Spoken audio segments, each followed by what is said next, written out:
Ella venía de ese lugar y cuando se cayó el muro ingresó a Alemania Occidental y a la política simultáneamente,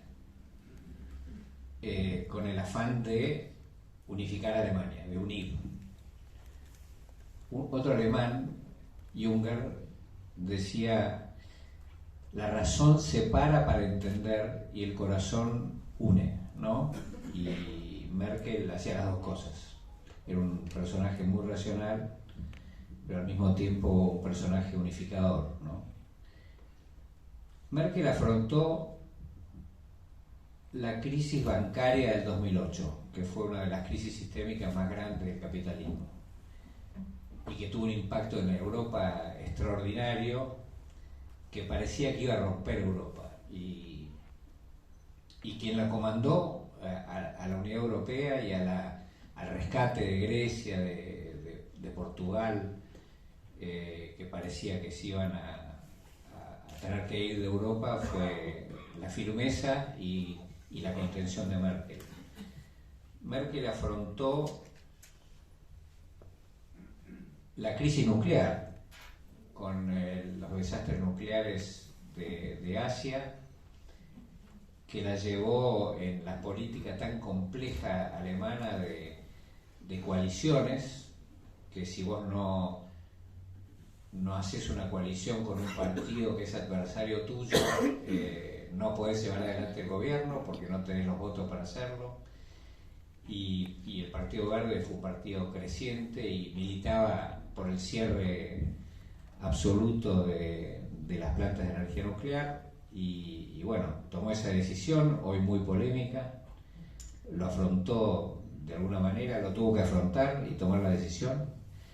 Afrontó la crisis de la inmigración, que fue tremenda, sobre todo en la guerra siria, ¿no? Afrontó el coronavirus, afrontó el Brexit. El Brexit es tremendo porque, lo mencionaba recién Cintia, el sentimiento de convivencia en paz de los europeos que se habían matado por millones hace pocos años, dependía de este pacto de defensa de la cultura europea, por los valores, valga la redundancia, valiosos sobre los que se había fundado toda Europa. Entonces, la destrucción de la Unidad Europea con la salida del Reino Unido fue una amenaza al corazón del sistema de convivencia en paz de Europa después de tanto sufrimiento y tantos muertos. Después voy a hablar un poquito más de eso. Afrontó la revolución digital, afrontó el enorme problema del cambio climático, afrontó el ataque al multilateralismo y a la propia Europa por parte de grupos que algunos calificamos de extremistas, que son localistas y que se quejaban del régimen de gobierno europeo para defender sus naciones o sus ciudades, como en el caso de los catalanes, por ejemplo. Entonces, frente a esta cosa desintegradora, mientras se daba por otro lado la globalización digital, eso también amenazaba el corazón del Pacto de Convivencia Europeo y de la perspectiva de desarrollo de la civilización europea, ¿no? En esos años hubo algunos documentos importantes de pensadores europeos que decían que la cultura se expandía en la medida en que los países y las personas interactuaban más con otros, lo cual es bastante obvio. Si uno quiere que se expanda la cultura, se requiere interacción. Pero contra eso venía la mirada inversa, que era la mirada del miedo al otro, la mirada del localismo, del nacionalismo, del proteccionismo, de encerrarse y por lo tanto achicarse, ¿no? Y entonces en ese contexto Merkel era la gran impulsora de la unidad europea, de la continuidad de la cultura europea, de la expansión de la cultura europea, del rescate de los valores fundantes de la civilización greco-romana judeo-cristiana, de alguna manera sobre la que se asentó el pensamiento europeo. Y era una defensora claramente del multilateralismo, cosa que vimos con mucha claridad cuando estuvo acá en la Argentina. Y el multilateralismo hoy por hoy es una de las batallas que estamos viviendo, ¿no? Todo esto de Merkel es previo a la invasión rusa a Ucrania, que busca romper un sistema basado en reglas para transformar al mundo de nuevo en un sistema de luchas de poder y de fuerza y de violencia, y frente a eso está el multilateralismo. Estamos viviendo en este momento una discusión entre los que hablan de multipolaridad, de varios polos que se enfrentan entre sí, varios polos que buscan equilibrar a los otros con la fuerza propia y sin importar las reglas, y el multilateralismo que se basa no solamente en solucionar los conflictos entre todos, en eso Merkel es muy potente en sus expresiones reflejadas en este libro, sino también en el respeto de los derechos de cada persona, ¿no?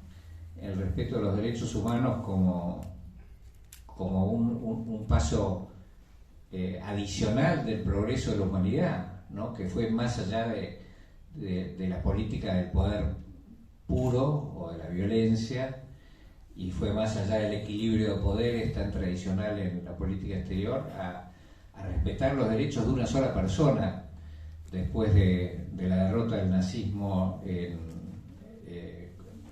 y la aprobación de los tratados de derechos humanos. Así que esa pelea por el multilateralismo de Merkel está más viva ahora que nunca. La otra preocupación de Merkel, la otra crisis, era el desafío de los sectores autoritarios, de los sectores antisemitas o de los sectores racistas, o de los odios religiosos, del odio al extranjero, de esta cosa que decía recién de la política del miedo contra la política de la interacción, ¿no? Y eso Merkel le prestó mucha atención y tuvo acciones y palabras muy fuertes de rescatar una mirada común de Europa, o sea, no solamente la mirada nacional de los alemanes, en su caso, o de otros países, sino descubrir que además de esa mirada nacional había una mirada regional, continental, cultural, que había una cultura alemana, sin duda, pero que también había una cultura europea. Y el desafío era mirar con esos ojos del conjunto, ¿no? Frente a esta cosa de la intolerancia, de la falta de respeto, de la destrucción, del miedo, del encerramiento, del conflicto, de creer que no hay un camino para todos, sino que los caminos son del triunfo mío sobre el otro. Entonces, en todo eso Merkel ha sido un faro al que hay que visitar recurrentemente. Termino estas palabras con una pregunta que le voy a hacer al autor del libro, que no sé si sabrá responderla, yo no sé la respuesta, que es: en este contexto, Merkel ató mucho la suerte de Europa y de su país a dos cosas simultáneas vinculadas con la energía, que eran la dependencia del gas ruso y el cierre de las plantas nucleares, que como dije estaba muy forzado por sus aliados necesarios socialistas o verdes. Esto parecería indicar como una falta de visión, que yo no... Trump se lo dijo en las conversaciones públicas que había, que no podían depender tanto de Rusia. Evidentemente no estaban pensando en la posibilidad de que Rusia decidiera romper las reglas de la convivencia internacional e invadiera un país europeo. Más allá que no esté Ucrania adentro, pero se estaba discutiendo en ese momento su incorporación. Entonces, eso yo no me lo explico mucho. El tema nuclear sí lo entiendo.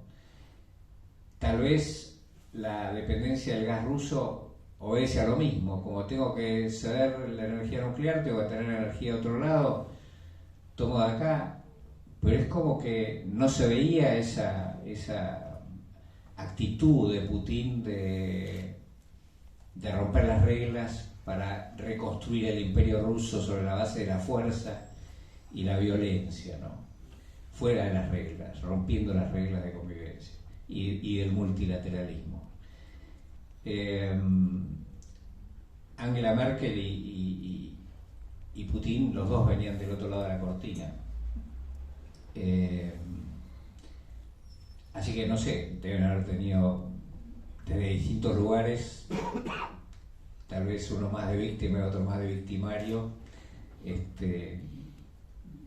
vivencias comunes, y además obviamente tenían un diálogo frecuente. Pero bueno, yo soy consciente de que muchos en Occidente intentaron europeizar a Rusia, pero yo me acuerdo también de haberle preguntado al vicepresidente del Senado ruso: ¿ustedes son asiáticos o son europeos? Y bueno, por supuesto son las dos cosas, ¿no? Y por ahí avanza una y retrocede la otra. Pero bueno, esta es una pregunta que se está haciendo la política alemana hoy por hoy. Acabo de llegar de la reunión anual de la CDU, del partido de Merkel, de la democracia cristiana alemana, y había una gran discusión sobre este tema de la dependencia rusa y el cierre de las plantas nucleares. Pero bueno, se lo dejo al autor para que nos conteste.